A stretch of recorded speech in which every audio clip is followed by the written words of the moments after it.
Hello friends, स्वागत है आपका हमारे YouTube channel GK with me में। तो आज की क्लास में हम पढ़ना शुरू करेंगे इंडियन पॉलिटिक्स के बारे में। आपको जैसा कि आपको पता होगा कि हमने कुछ क्लासेस जो हैं इंडियन पॉलिटिक्स की कर ली हैं। आज की क्लास में हम पढ़ेंगे भारतीय संविधान में जितने भी भाग हैं उन सब के बारे में। ठीक है, वैसे तो आपका जो मूल संविधान बना था उसमें जैसे कुछ भाग होते हैं, कुछ अनुसूचियां होती हैं, कुछ आर्टिकल्स होते हैं, तो उन सबको अलग अलग तरीके से रखा जाता है। तो आज की क्लास हम शुरू कर रहे हैं भारतीय संविधान के भाग से कि भारत के जो संविधान है उसमें कितने भाग हैं। जिस तरह से आपकी कोई बुक होती है, आप अपनी कोई न्यू क्लास में जाते हैं, ठीक है, तो उसमें क्या मिलती है, आपको एक बुक मिलती है। बुक में क्या होता है, जिस तरह आपके यूनिट्स होती हैं, क्या होती है यूनिट्स में क्या होते हैं, आपके अलग अलग चैप्टर होते हैं, जैसे एक्सरसाइज 1.1, 1.2, 1.3। उसी तरह से जो आपकी यूनिट्स हैं इन्हें हमने क्या नाम दे दिया, भारत की संविधान जो है वो भी क्या है, हमारी एक तरीके की बुक है। ठीक है, तो उसमें हमें जो हमारी बुक में यूनिट्स होती हैं उसी तरह भारतीय संविधान में भी क्या है, यूनिट्स हैं। एक तरीके के हम उन्हें क्या कह सकते हैं, यूनिट्स कह सकते हैं। तो ये यूनिट्स जो होती हैं ये क्या है, हमारे भारत के संविधान के भाग हैं। क्या है, भारतीय संविधान के भाग हैं। और ये टोटल कितने भाग हैं, 22 भाग हैं। कितने भाग हैं, ये 22 भाग हैं।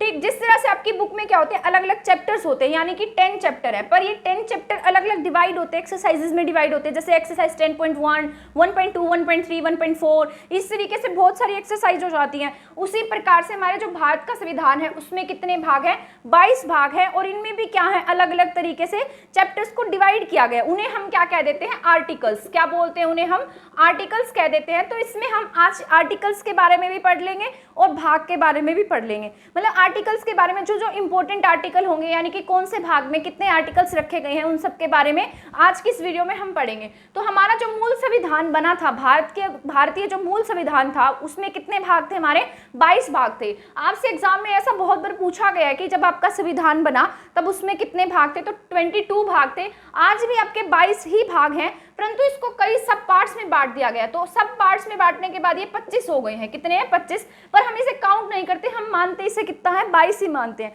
जिस तरह से आपके क्या थे, 4 के द्वारा हमने क्या किया था, इसको ऐड किया था, और ये क्या था, हमारे मौलिक कर्तव्य थे। तो हमने इसको क्या किया, भाग 4A बना दिया। क्या बना दिया, भाग 4A। तो इसका सब पार्ट्स बन गया। सब पार्ट्स बनने के बाद इसी प्रकार से और भी क्या है, इसके सब पार्ट्स है। इस प्रकार सब पार्ट्स को भी अगर हम काउंट करें तो 25 काउंट किए जाएंगे। और वैसे कितने आपके टोटल 22 भाग ही हैं। तो अगर आपसे एग्जाम में पूछा जाए कि आज भारतीय संविधान में कितने भाग है, तो आपको 22 ही टिक करना है। और मूल संविधान में कितने भाग थे, तो आपके 22 ही भाग थे।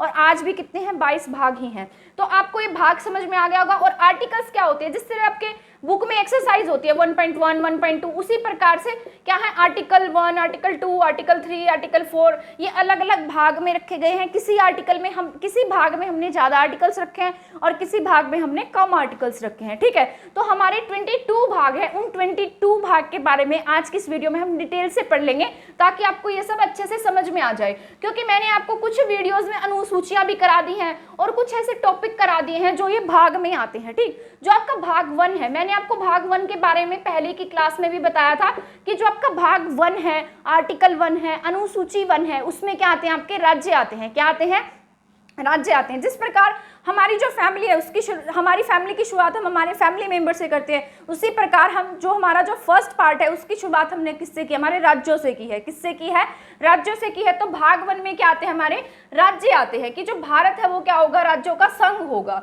क्या होगा, भारत राज्यों का संघ होगा। ये ऐसा किसमें कहा गया है, भाग 1 में भी ऐसा कहा गया, आर्टिकल 1 में भी, अनुसूची 1 में भी यही सब बातें कही गई हैं कि भारत क्या होगा, राज्यों का संघ होगा। ठीक, अब हमारा ये जानना है कि भाग 1 में कौन से आर्टिकल आते हैं। क्या है, भाग 1 में कौन से आर्टिकल हैं और भाग 1 में कंटेंट क्या है, यानी कि उनमें क्या लिखा गया है। तो जो आपका भाग 1 है वो आर्टिकल 1 से 4 के बारे में बताता है। वैसे मैंने आपको जब भारतीय राज्यों का एकीकरण कराया था उसमें पूरे डिटेल से आर्टिकल 1 से 4 के बारे में बताया है। अगर किसी को इसके बारे में जानना है तो आप वो वीडियो देख सकते हैं।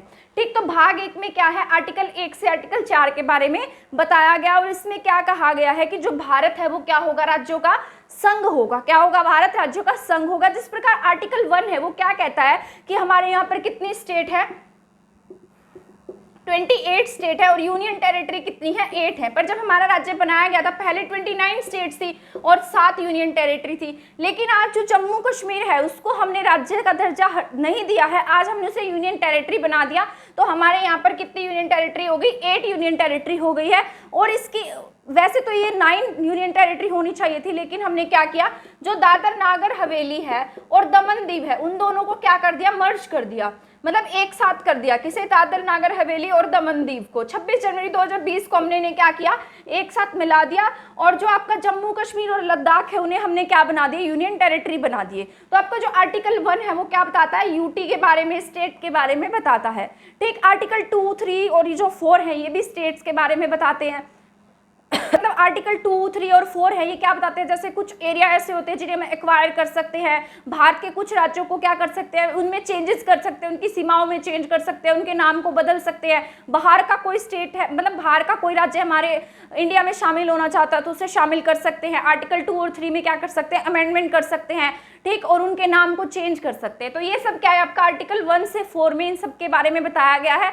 ठीक, और पहले की क्लास में मैंने सब कुछ पूरा डिटेल में पढ़ाया है, तो आप वहां से देख सकते हैं इसको। और हम अभी इसमें इतना ही जानेंगे कि भाग 1 में क्या है, आर्टिकल 1 से 4 जो है वो किस में आते हैं, भाग 1 में आते हैं। और इसमें क्या लिखा गया है कि जो भारत है वो क्या होगा, आपका राज्यों का एक संघ होगा। ठीक है, क्या होगा, भारत राज्यों का एक संघ होगा। ठीक, इसके बाद आता है हमारा भाग 2। क्या आता है, भाग 2। जो भाग 2 है इसमें क्या लिखा गया है, जब हमारा भारतीय संविधान लिखा जा रहा था तब हमने क्या लिखा, भाग 2 में आर्टिकल 5 से जो 11 है उसमें क्या है, भाग 2 है। और इसमें क्या लिखा गया, नागरिकता। क्या लिखी गई है, नागरिकता। क्योंकि उस समय जब हमारा संविधान लिखा जा रहा था तब हमारा देश आजाद हुआ था, 1940 में कैबिनेट मिशन बन गया था, उसी समय क्या हुआ, मतलब जो संविधान है वो लिखा जाने लगा। और 1947 में क्या हो गया, हमारा देश आजाद हो गया। तो कुछ एरिया ऐसे थे जो क्या हुए, डिवाइडेड हो गए, कुछ पाकिस्तान के पास, कुछ इंडिया के पास में। तो कुछ लोग ऐसे थे जो पाकिस्तान चले गए, कुछ इंडिया में रह गए, तो उनकी नागरिकता को लेकर कुछ सवाल थे। यानी कि अब आगे भी कोई इंसान अगर किसी देश में जाना चाहता है, वहां जाकर रह जाता है, तो उसकी नागरिकता कैसी है, मतलब कैसे उसकी नागरिकता छिन सकती है। तो हमारा जो इंडिया है वो एकल नागरिकता पर बल देता है, यानी कि हमारे पास एकल नागरिकता है। क्या है, एकल नागरिकता। अगर आप यहाँ से जाकर किसी दूसरे देश की नागरिकता ले लेते हैं तो उसकी यहाँ की जो सिटीजनशिप है वो खत्म हो जाती है। ठीक है, क्या हो जाती है, खत्म हो जाती है। तो हमारे यहाँ पर सिर्फ एकल नागरिकता है, एक इंसान एक ही देश की क्या ले सकता है, नागरिकता ले सकता है। तो हमारे पास क्या है, एकल नागरिकता है। भाग 2 में क्या दिया गया है, आर्टिकल 5 से 11 के बारे में बताया गया है। 5 से जो 11 है वो किसके बारे में बताता है, हमें नागरिकता के बारे में बताता है। और ये क्या है, मतलब एकल नागरिकता पर बल देता है। मतलब हमारा इंडिया एकल नागरिकता, इसने जो एकल नागरिकता वो अडेप्ट की है। इसके बाद हमारे पास है भाग 3। जो भाग 3 है वो आपका बहुत बहुत इंपॉर्टेंट है, क्योंकि इसमें क्या बताए गए हैं, हमारे पास हमारे मूल अधिकार, यानी कि जो हमारे मूल आर्टिकल 36 तक दिए गए हैं, 35 तक है। कितने तक है, 35 तक। क्या है, भाग 3 में जो आर्टिकल है वो क्या है, 12 से लेकर 35 तक आते हैं। और इसमें क्या कहा गया, मौलिक अधिकारों के बारे में बताया गया है। किसके बारे में बताया गया है, मौलिक अधिकारों के बारे में जो आपका भाग 3 है वो बताता है। ठीक, तो इसमें कितने टोटल आर्टिकल हो गए, 23 आर्टिकल है। किसमें, भाग 3 में कितने आर्टिकल है, 23 आर्टिकल है। और ये जितने भी हैं ये सब क्या है, हमारे अधिकारों से संबंधित है। जैसे किसी में स्वतंत्रता का अधिकार है, जो स्वतंत्रता का अधिकार है वो अकेला तो नहीं, उसको सब पार्ट्स में डिवाइड किया गया है, सभी को डिटेल से एक्सप्लेन किया गया है। तो ये कितने हैं, टोटल 23 आर्टिकल्स हैं। और इन्हें किस में रखा गया, हमने भाग 3 में रखा। और ये हमने कहाँ से अडेप्ट किया, अमेरिका से। कहाँ से लिए हैं, अमेरिका से। तो ये मौलिक अधिकार की क्लास भी मैंने आपको पहले ही करा दी है, अगर किसी को देखनी है तो वो देख सकता है। तो भाग 3 में क्या है आपका, अमेरिका और क्या है, आपके मौलिक अधिकार है। बहुत बहुत इंपॉर्टेंट है, आपसे एग्जाम में बहुत बार पूछा गया है कि भाग 3 में क्या है, या मौलिक अधिकार आपके कौन से भाग में आते हैं। तो भाग 3 में क्या आता है, आपका मौलिक अधिकार आता है। ठीक है, मौलिक अधिकारों में जैसे कुछ स्वतंत्रता के अधिकार है, समानता के अधिकार है, धार्मिक स्वतंत्रता के अधिकार है, आजादी का अधिकार है। तो ये सब अधिकार किस में रखे, हमने मौलिक अधिकारों में से शामिल किया है। ठीक, तो भाग 1 में क्या था हमारा, भाग 1 में बताया गया था कि भारत क्या होगा, राज्यों का संघ होगा। भाग 2 में क्या था, हमारे नागरिकता थी कि किसे, कौन से देश की क्या मिलेगी, नागरिकता मिलेगी। अगर कोई इंसान पाकिस्तान चला गया है या पाकिस्तान का इंसान इंडिया में आ गया है तो उसे कहाँ की नागरिकता दी जाएगी, या दी भी जाएगी या नहीं दी जाएगी। ठीक, और भाग 3 में क्या है, हमारे मौलिक अधिकार हैं, आपके बहुत बहुत इंपॉर्टेंट है। तो इसमें क्या है, हमारे मौलिक अधिकारों के बारे में बताया गया है। इसके बाद हम पढ़ते हैं भाग 4 के बारे में। जो भाग 4 है वो भी आपका बहुत इंपॉर्टेंट है। उसमें क्या दिए गए हैं, आपके राज्य के नीति निदेशक तत्व दिए गए हैं। क्या दिए गए हैं उसमें, राज्य के नीति निदेशक तत्व जो हैं वो किसमें आते हैं, आपके भाग 4 में आते हैं। किसमें है, भाग 4 में। भाग 3 तक हमने पढ़ लिया है, क्योंकि भाग 3 में क्या था, 12 से लेकर आर्टिकल 35 तक था। भाग 4 में कौन से आर्टिकल हैं आपके, मैं आपको बताती हूँ। जो भाग 4 है इसमें आर्टिकल है आपके 36 से 51। कितने आर्टिकल हैं, 36 से 51 तक आर्टिकल हैं। इसमें क्या दिए गए हैं, इसमें क्या लिखा गया है, राज्य के नीति निदेशक तत्व। क्या दिए गए हैं, राज्य के नीति निदेशक तत्व किसमें है, आपके भाग 4 में है। ठीक, राज्य के नीति निर्देशक तत्वों से क्या अभिप्राय है कि जैसे आपके मतलब राज्य है, उन्हें क्या दिए गए हैं, जो भारतीय संविधान है उन्हें निर्देश देता है कि आप राज्य का ये कर्तव्य होगा कि वे लोगों को रोजगार उपलब्ध कराए, उनकी सहायता करे, ठीक है, रोजगार के अवसर दे और बेरोजगारों के लिए काम करे, सामाजिक काम करे, संपत्तियों की सुरक्षा करे। तो इस तरह के जितने भी काम है वो सब किस में लिखे गए हैं, भाग 4 में। और ये भाग 4 किसके बारे में बताता है, आपके भारत के जो भी मतलब राज्य के नीति निदेशक तत्व हैं, यानी कि राज्य सरकारों को इसमें क्या दिया गया है, निर्देश दिया गया है। तो आपके भाग 4 कहाँ से कहाँ तक है, आर्टिकल 36 से 51 तक है। ये भी मैंने आपको पूरा बता दिया है, एक क्लास मैंने बनाई थी जिसमें पूरा डिटेल से आपको राज्य के नीति निदेशक तत्व समझाए गए हैं। ठीक, तो भाग 4 में क्या आता है, आपका राज्य के नीति निदेशक तत्व किस में आते हैं, भाग 4 में आते हैं। आपका 36 से 51 के बारे में बताता है, पर इसके बाद जो जोड़ा गया हमने भाग 4A, क्या जोड़ा है, भाग 4A। तो ये क्या बन गया, इसका सब पार्ट्स बन गया। तो भारतीय भाग का क्या बना, ये सब पार्ट्स बना। और ये हमने कहाँ से लिया, रशिया से लिया, USSR से हमने क्या लिया, जो हमारे क्या थे, ये मौलिक कर्तव्य है। क्या है ये, हमारे मौलिक कर्तव्य। मौलिक कर्तव्य जो है इसमें किसे निर्देश दिए गए हैं, इसमें जनता को निर्देश दिया गया है। मतलब हमारे जैसे जो लोग हैं, सामान्य लोग हैं जो देश में रहते हैं, उन्हें इसमें निर्देश दिए गए हैं। और जो भाग 4 है उसमें किसे निर्देश दिया गया था, राज्यों को निर्देश दिया गया था, यानी कि राज्य सरकारों को उसमें निर्देश दिया गया था। और भाग 4A में किसे निर्देश दिया गया है, जो हम हैं, यानी कि हमारे जो भारत के आम नागरिक हैं, उन्हें भाग 4A में निर्देश दिए गए, यानी कि उन्हें बताया गया, उनके कर्तव्यों के बारे में बताया गया है। पहले जो मौलिक कर्तव्य थे वो हमारे 10 थे, लेकिन बाद में एक मौलिक कर्तव्य को 86वें संविधान संशोधन के द्वारा हमने ऐड किया और उसे नाम दिया RTE। क्या नाम था इसका, RTE मतलब राइट टू एजुकेशन। क्या था, राइट टू एजुकेशन, कि जो बच्चे होंगे उन्हें क्या होगा, एजुकेशन का अधिकार होगा। हर माँ बाप का एक कर्तव्य होगा कि वो अपने बच्चों को शिक्षा दे। जो आपके मौलिक कर्तव्य हैं ये कब ऐड किए गए थे, ये आपके 44 किसकी सिफारिश पर रखे गए थे, आपके स्वर्ण सिंह कमेटी बनाई गई थी, जिसकी सिफारिश पर हमने मौलिक कर्तव्यों को क्या किया था, इसमें ऐड किया था। और इसमें क्या था, मतलब इसके लिए हमने 42वां संविधान संशोधन किया। कौन सा संविधान संशोधन किया था, 42वां। कौन सा संविधान संशोधन हुआ था, 42वां संविधान संशोधन 1976 के द्वारा इसे ऐड किया गया था। जब आपका 42वां संविधान संशोधन हुआ तो उस समय में इंदिरा गांधी का समय था।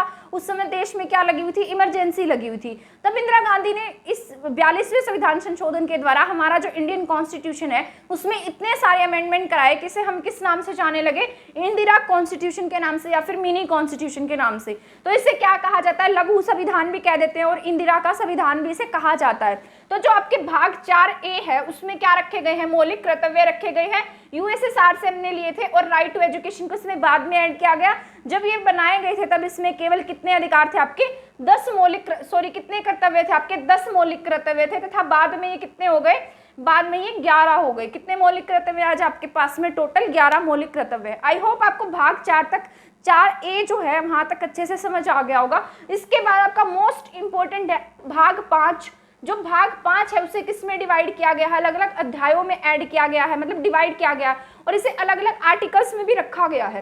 ठीक, इसमें बहुत सारे आर्टिकल आते हैं अकॉर्डिंग, मतलब इसमें टोटल 100 आर्टिकल्स हैं, जिससे किस में ऐड किया गया, आपके भाग 5 में ऐड किया गया है। जो भाग 5 है आपका बहुत बहुत इंपॉर्टेंट है।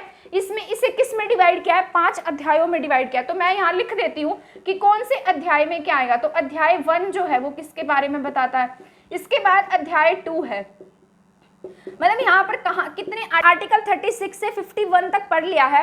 इसमें कहाँ से शुरू होते हैं आर्टिकल, कितने आर्टिकल आते हैं। तो अध्याय 3, अध्याय 4 और अध्याय 5, मतलब इसमें कितने अध्याय हैं, 5 अध्याय हैं। कितने हैं, अध्याय 5 हैं। ठीक, इनके बारे में भाग 5 है, उसमें कितने आर्टिकल है, आर्टिकल 52 से लेकर आर्टिकल 151 तक किस में आता है, आपका भाग 5 में आता है। और इसे 5 अध्यायों में क्या किया गया है, डिवाइड किया गया है। तो जो आपका अध्याय 1 है उसमें कौन से आर्टिकल रखे गए हैं, ये जो इसमें आर्टिकल है 52 से लेकर 78 तक जो आर्टिकल है वो आपके किस में आते हैं, अध्याय 1 में आते हैं। किसमें है ये, अध्याय 1 में है, आर्टिकल 52 से आर्टिकल 78 है। आर्टिकल 52 से लेकर आर्टिकल 78 जो आता है इसमें किसके बारे में बताया गया, जैसे आपके प्रेसिडेंट ऑफ इंडिया है, क्या है, प्रेसिडेंट ऑफ इंडिया है जैसे, ठीक, और कौन है आपके, ये राष्ट्रपति हैं, ठीक, उपराष्ट्रपति हैं आपके, और कौन है, जैसे आपके काउंसिल ऑफ मिनिस्टर है, जैसे काउंसिल ऑफ मिनिस्टर होती है उसका हेड कौन होता है, आपका प्राइम मिनिस्टर होता है। तो जितने भी हमारे इंडिया की क्या है, ये सबसे बड़ी पोस्ट मानी जाती है। तो जितने भी हमारे ये जो बड़े बड़े पोस्ट हैं जो हमारे देश को चलाते हैं, तो उन सब के बारे में अध्याय 1 में बताया गया है। जो भाग 5 है ये आपके किसके बारे में बताता है, केंद्र सरकार के बारे में बताता है, यानी कि इसमें जो सेंटर में जो काम होंगे उन सब के बारे में आपका भाग 5 जो है वो बताता है। ठीक, जो भाग 5 है इसके अध्याय 1 में आर्टिकल 52 से आर्टिकल 78 के बारे में बताया गया है। ठीक, जो प्रेसिडेंट है वो कौन से आर्टिकल में आता है, 52 में रखे गए हैं। इसे कौन से आर्टिकल में इनके बारे में बताया गया है, आर्टिकल 52 में। इसके बाद में 11 नंबर और ऐड कर दीजिए, उपराष्ट्रपति 63, आर्टिकल 63 किसके बारे में है, उपराष्ट्रपति के बारे में। इसके बाद 11 और ऐड कर दीजिए तो 74 किसके बारे में है, काउंसिल ऑफ मिनिस्टर के बारे में, जिसका हेड कौन होता है, हमारा प्राइम मिनिस्टर होता है। ठीक, तो आपको याद हो गया होगा कि राष्ट्रपति जो है वो कौन से आर्टिकल में है, 52 में है। इसमें हम जब 11 ऐड करेंगे तो आर्टिकल कितना आ जाएगा, 63, जो किसके बारे में बताता है, उपराष्ट्रपति के बारे में बताता है। फिर इसमें प्लस 11 और करेंगे तो आर्टिकल 74 आ जाएगा, जो किसके बारे में बताएगा, हमें काउंसिल ऑफ मिनिस्टर के बारे में बताएगा। तो अध्याय 1 में क्या क्या है, इसमें राष्ट्रपति है, उपराष्ट्रपति है और काउंसिल ऑफ मिनिस्टर जो है उसके बारे में किस में बताया गया है, अध्याय 1 में बताया गया है। ठीक, तो आपका 52 से लेकर 78 तक किस में आता है, अध्याय 1 में आता है। ठीक, अब इसके बाद है अध्याय 2, इसको मैं इरेज कर देती हूँ। इसके बाद में क्या है, आपका अध्याय 2 है। अध्याय 2 में आर्टिकल 79 से लेकर आर्टिकल 122 तक इसे रखा गया है। किस में है ये, क्या है, 79 से आर्टिकल 122 है जो आपका अध्याय 2 में आता है। इसमें क्या क्या बताया गया, संसद है, पार्लियामेंट है, राज्यसभा है, लोकसभा है, उन सब के बारे में आपके आर्टिकल मतलब इसमें बताया गया है। आर्टिकल 79 हो गया, 80 है और 81 है। इसमें आती है आपकी संसद, क्या आती है, संसद आती है, फिर राज्यसभा है आपकी, और फिर क्या है, लोकसभा है।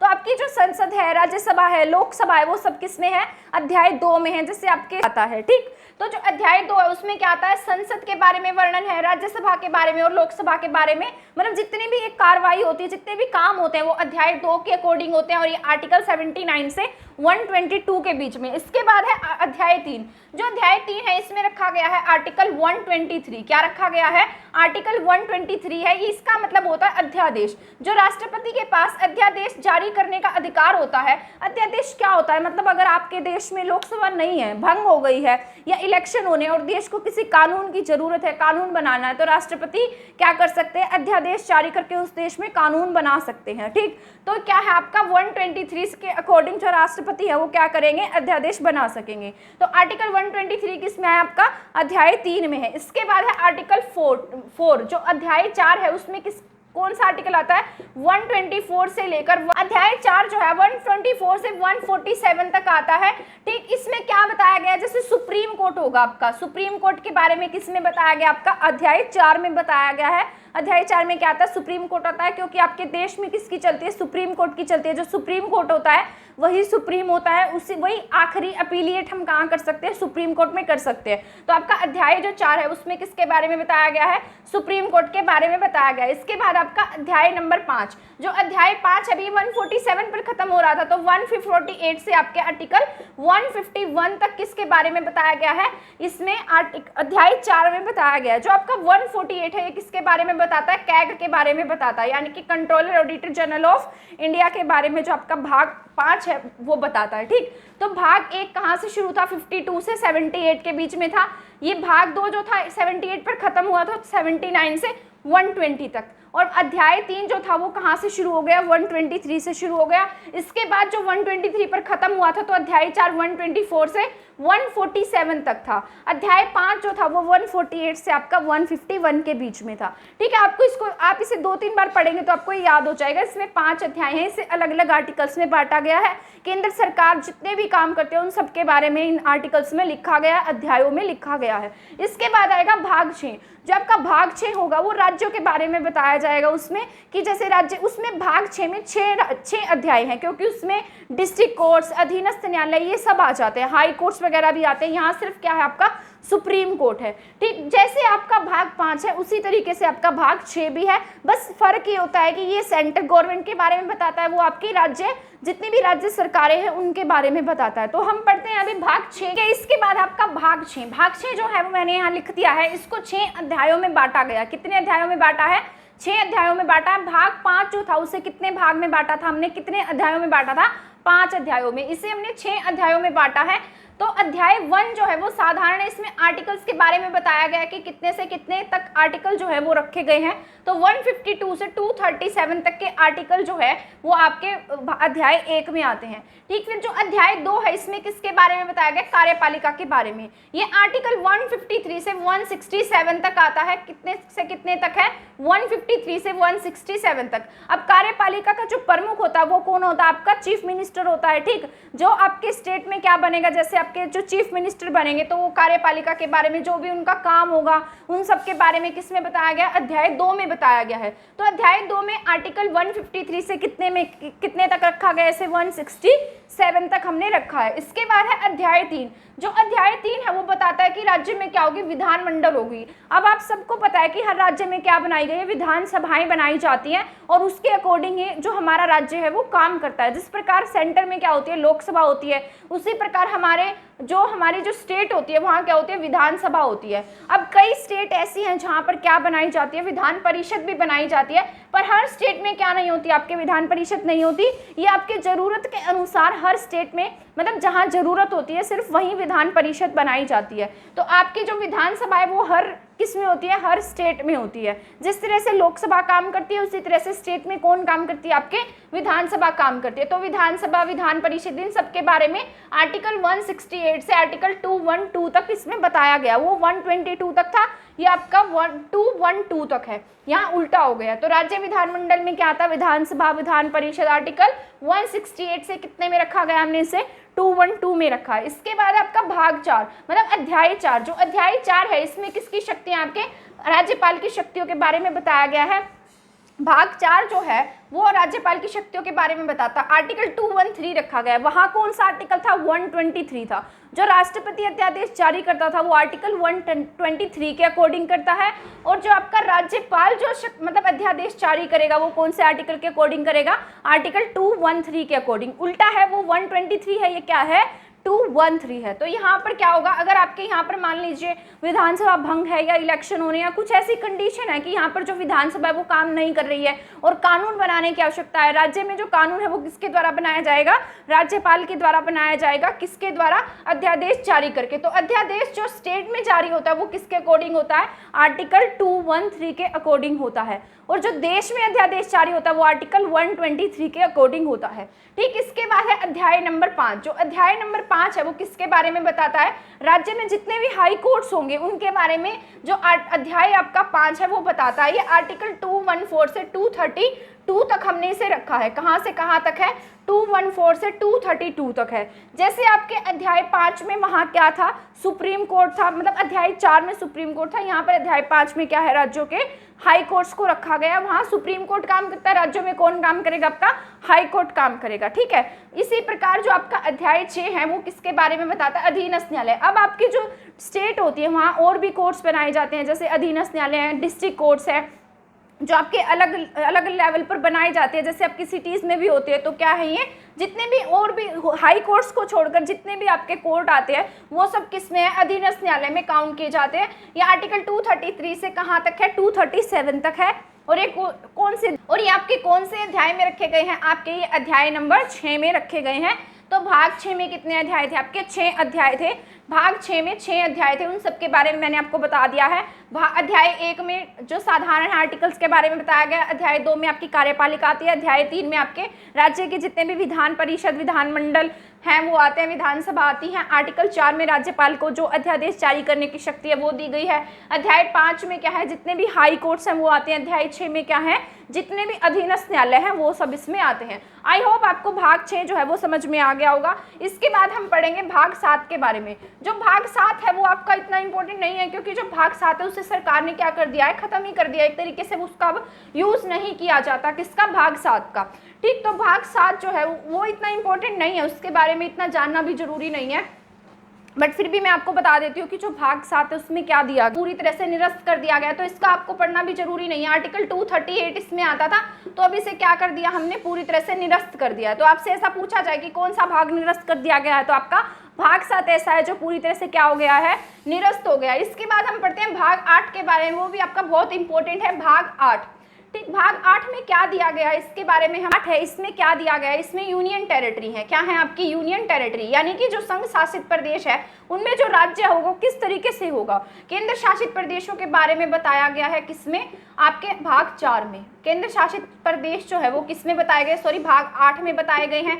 ठीक, इसमें जो आर्टिकल है 239 से लेकर 242 तक आता है। कहाँ तक आता है, 239 से 242 तक इसमें आर्टिकल्स रखे गए हैं, और इसमें क्या बताया गया है, आपका यूनियन टेरिटरीज के बारे में बताया गया है। वैसे तो जो आपका भारत में जो भी आपका इमरजेंसी लगती है, यानी कि राष्ट्रपति शासन लगता है, आर्टिकल 352, 356 और 360 के अकॉर्डिंग लगता है। ठीक है, तो यहाँ पर जो इमरजेंसी लगती है वो आर्टिकल 356 के अकॉर्डिंग नहीं लगती है। यहाँ पर जो इमरजेंसी लगेगी, यानी कि राष्ट्रपति शासन लगेगा, वो दिल्ली में जो, यहाँ पर जो दिल्ली है, दिल्ली के लिए अलग कानून है। क्या है, दिल्ली में जो राष्ट्रपति शासन है वो आपका आर्टिकल 356 के अकॉर्डिंग नहीं लगाया जाता, ये जो है आपका लगाया जाता है आर्टिकल 239 AB के अकॉर्डिंग। किसके अकॉर्डिंग लगता है, ये आपका 239 AB के अकॉर्डिंग लगता है। इसको आपको याद रखना है, अब क्योंकि आपसे एग्जाम में ऐसा भी पूछ सकता है कि दिल्ली में जो राष्ट्रपति शासन है वो कौन से आर्टिकल के अकॉर्डिंग लगता है, क्योंकि आप सबने तो यही पढ़ा है कि जो इमरजेंसी है वो 352, 56 और 60 के अकॉर्डिंग लगती है, पर जो राष्ट्रपति शासन है वो 356 के अकॉर्डिंग लगता है। पर यहाँ पर आपको वो टिक नहीं करना, आपको 239 AB बताना है, क्योंकि दिल्ली में जो राष्ट्रपति शासन है वो किसके अकॉर्डिंग लगेगा, 239 AB के अकॉर्डिंग लगेगा। ठीक है, आई होप आपको ये समझ में आ गया होगा। पुदुचेरी है जो पहले पौंडीचेरी था, यहाँ पर भी क्या है, आपका जो इमरजेंसी है वो आर्टिकल 356 के अकॉर्डिंग नहीं लगता। इसके लिए एक एक्ट बनाया गया था, एक्ट 1963, उसके अकॉर्डिंग जो पुदुचेरी है वहां पर क्या लगता है, राष्ट्रपति शासन लगता है। यहाँ पर ये अलग तरीके से क्यों लगाया जाता है, क्योंकि जो दिल्ली और पुदुचेरी है ये वैसे तो क्या है आपकी यूनियन टेरिटरीज हैं, परंतु ये यहाँ पर क्या बनते हैं, आपके CM बनते हैं। यूनियन टेरिटरीज में वैसे विधानसभा नहीं होती है, पर ये 2 यूनियन टेरिटरी ऐसी हैं जहाँ पर क्या बनाए जाते हैं, CM बनाए जाते हैं, यानी कि यहाँ पर चीफ मिनिस्टर बनते हैं। तो यहाँ पर दोनों के लिए इमरजेंसी लगाने का, यानी कि राष्ट्रपति शासन लगाने के लिए आर्टिकल्स भी अलग अलग है, यहाँ के जो कानून है वो थोड़े से अलग है। ठीक है, तो इसको किस में रखा हमने, भाग 8 में रखा है। यहाँ पर यूनियन टेरिटरी के बारे में बताया गया है। इसमें आर्टिकल 239 से किसके बारे में बताया गया है, 242 तक बताया गया है। ठीक है, इसके बाद हम पढ़ते हैं भाग 9 के बारे में। ठीक, आज की क्लास में हम सिर्फ भाग 10 तक पढ़ेंगे, बाकी जितने भाग बच जाएंगे वो हम हमारे नेक्स्ट क्लास में पढ़ लेंगे। ठीक, इसके बाद हम पढ़ते हैं भाग 9 है, वो किस लिए इंपॉर्टेंट है, क्योंकि इसमें किसे रखा गया है, ग्राम पंचायतों को। क्या आती है इसमें, आपके ग्राम पंचायतें आती हैं, और ये कौन से आर्टिकल में है, 243, क्योंकि वो आर्टिकल जो था, वो भाग जो था 242 पर खत्म हुआ था, और ये 243 से शुरू हुआ है, 243A से लेकर 243O तक।